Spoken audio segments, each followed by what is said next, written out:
आपका बहुत बहुत स्वागत है आज के इस वीडियो में। जब भी हम इस संसार में ध्यान लगाने की कोशिश करते हैं तो आपने अनुभव किया होगा इस संसार का मैट्रिक्स आपको वैसा करने से रोकता है। ये संसार यूं ही नहीं आ गया होगा। इस संसार की जब रचना हुई होगी तो अवश्य ही कोई न कोई रचनाकार भी होगा, और वो रचनाकार कोई हमारी तरह हाथों पैरों वाला नहीं होगा। वो सत्ता के रूप में होगा, वो प्रकाश के रूप में होगा, वो परम शून्य के रूप में होगा, वो ऊर्जा के रूप में होगा, वो इच्छा शक्ति के रूप में होगा, वो साक्षी भाव के रूप में होगा। यह हो सकता है कि जितना हम अब तक समझ पाए हैं वो उसके भी परे से परे होगा। और जब उसने इस संसार को रचा और हमें यहाँ पर रहने के लिए भेजा तो स्वाभाविक रूप से हमारा मकसद वापस उसी में मिलना ठहर जाता है। लेकिन जब हम इस संसार में आ जाते हैं तो यहाँ की जो परिस्थितियाँ हैं वो बिल्कुल ही एक अलग ही लेवल की हैं। यहाँ पे आम व्यक्तियों की तो बात ही नहीं है। लक्ष्य उनका भी वही है, जहाँ से निकले थे वापस उसी में जाकर समा जाना है। लेकिन माया की पकड़ इतनी मजबूत है कि करने देती है नहीं। यहाँ पर इतनी सारी रंगीनियाँ हैं, सुख हैं, प्लेजर्स हैं। कहीं ना कहीं पर तो आप फंसोगे ही, कहीं ना कहीं पर तो मैं फंसूंगा ही। और फंसूंगा ये कहना गलत नहीं, हम सब फंसे ही हुए हैं। और जब इस सब से निकल जाएंगे तो एंगर में फंस जाएंगे, क्रोध में फंस जाएंगे, बदले की भावना में फंस जाएंगे। इसीलिए इस संसार से निकलना, इस संसार का जो माया का चक्र है इसको तोड़ देना, इसको छिन्न भिन्न करके बाहर आ जाना सिर्फ ध्यान के द्वारा ही संभव है। ध्यान के पहले जो पड़ाव हैं, जैसे उपासना है, शुचिता है, पवित्रता है, जप है, या विभिन्न प्रकार के अभ्यास हैं, ये सभी ध्यान में ही परिवसित हो जाते हैं। और केवल ध्यान में ही आपको आराम मिलता है, मानो आप अपने घर पहुंच गए। जैसे कोई व्यक्ति 2-3 हज़ार किलोमीटर ट्रेन की लंबी जर्नी करे और अंत में फिर अपने घर पहुंच जाए, तो सबसे पहले उसको खुशी होगी कि अब मैं अपने घर पे पहुंच गया और अब मुझे और दौड़ना नहीं पड़ेगा। वैसे ही जब ये जीवात्मा परमात्मा के क्रोड़ में, उनके राज्य में, उनके घर में पहुंच जाती है तो इसके आनंद का क्या ही कहना होता है। लेकिन मनुष्य यहाँ पर आकर के परमात्मा को भूल जाता है, क्योंकि ये जगह इस ढंग की बनाई हुई है, ये जो सृष्टि है, ये जो दुनिया है, कि यहाँ पर आकर के कोई भी फंसे बिना नहीं रह पाया है। अब इससे निकलने का उपाय भी है, क्योंकि यह सब एक खेल है, एक गेम है, जिसे प्रभु ने अपने मनोरंजन के लिए बनाया है।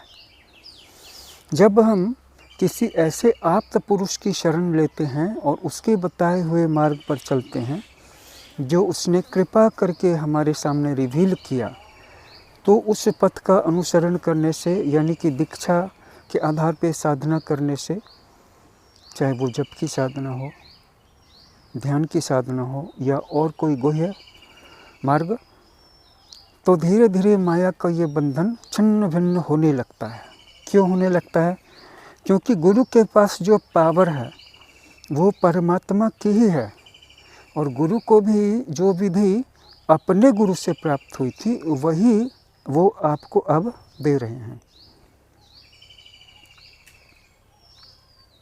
इसीलिए जब आप अपने सद्गुरु से एक विधि लेते हैं मेडिटेशन की, तो एक तरह से उस विधि के पीछे सहस्रों, हजारों, लाखों गुरुओं की, कुछ को तो हम जान रहे हैं और बहुत सारे लोगों को नहीं जान रहे हैं। जैसे आज से 1000 साल के बाद हमारा नाम कोई नहीं जानेगा, आपका नाम कोई नहीं जानेगा, अनलेस अगर आपने कोई बहुत बड़ा काम नहीं कर लिया तो, कोई बहुत अच्छा काम, कोई बहुत अच्छा योगदान नहीं किया, और अगर कर भी लिया तो आपके बाद भी तो और भी बहुत सारे महापुरुष आने वाले हैं, अच्छे लोग आने वाले हैं, उनके बाद भी तो आने वाले हैं। फिर धीरे धीरे हिस्ट्री की बुक बहुत मोटी हो जाएगी। कितनों का नाम आप याद करते हैं, तो आपका नाम क्यों कोई याद करेगा? तो इसका मतलब है कि वो भले ही आपको याद नहीं करें, लेकिन आप यहाँ पर हैं, ये तो सिद्ध है। इसी तरह हमसे पहले सनातन परंपरा में, अनादि परंपरा में जितने भी गुरु हो गए, क्योंकि ये वर्ल्ड ऐसा है, it is like such that it has no beginning nor an end. प्रारंभ भी नहीं है, अंत भी नहीं है। तो उन अनदेखे अनसुने गुरुओं को जो थे, लेकिन जिन्हें हम अब नहीं जानते, जिनके नाम हमने लिख के नहीं रखे, जैसे ठीक है हमारा नाम आज से 200, 500, 1000, 2000 साल बाद कोई नहीं याद करेगा, कोई नहीं याद करने वाला है। इसी तरह से, लेकिन वो गुरु थे, उनकी शक्ति आज हमारे पास आई है, और इस शक्ति को हमें अपने अंदर जगाना है, गुरु की शक्ति से मिलाना है। हमारी शक्ति जगेगी तो गुरु की शक्ति अंकुश बन करके उसको यूँ उठा लेगी और ऊपर उठा करके ले जाएगी और सहस्रार चक्र में परम सत्ता के साथ मिलन करा देगी। चाहे तुम ध्यान करो या जप करो या कोई हठ योग करो या फिर कोई और तुम्हारा अभ्यास हो, क्रिया योग हो, लय योग हो, सहज योग हो, नाम अनेक सारे हैं, गंतव्य लेकिन एक है। कुंडलिनी जगेगी मूलाधार चक्र में और एक एक चक्र का भेदन करते हुए ऊपर उठेगी और अंत में सहस्रार चक्र में जाकर के वो विलय हो जाएगी, विलीन हो जाएगी, मर्ज कर जाएगी। सहस्रार चक्र में महाशिव विराजमान है और कुंडलिनी के कुंड में सरपेंट पावर जिसे कहते हैं, जहाँ पे 3.5 कुंडलियाँ मार करके नाग के रूप में कुंडलिनी शक्ति आवेष्टित होकर के उसको घेर करके बैठी हुई है। क्यों घेर करके बैठी हुई है?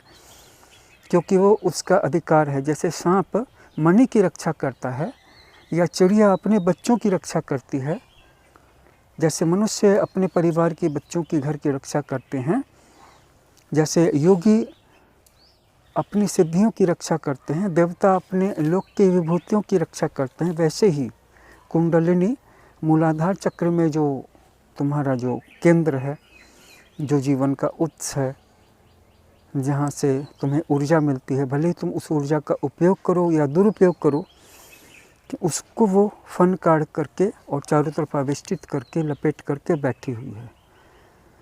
तुम जब मंत्र के द्वारा, हठ योग के द्वारा, ध्यान के द्वारा या प्रार्थना के द्वारा या भक्ति के द्वारा उसको जगाते हो, तो वो अपनी नींद को तोड़ती है और उसके बाद स्पीड से ऊपर उठती है।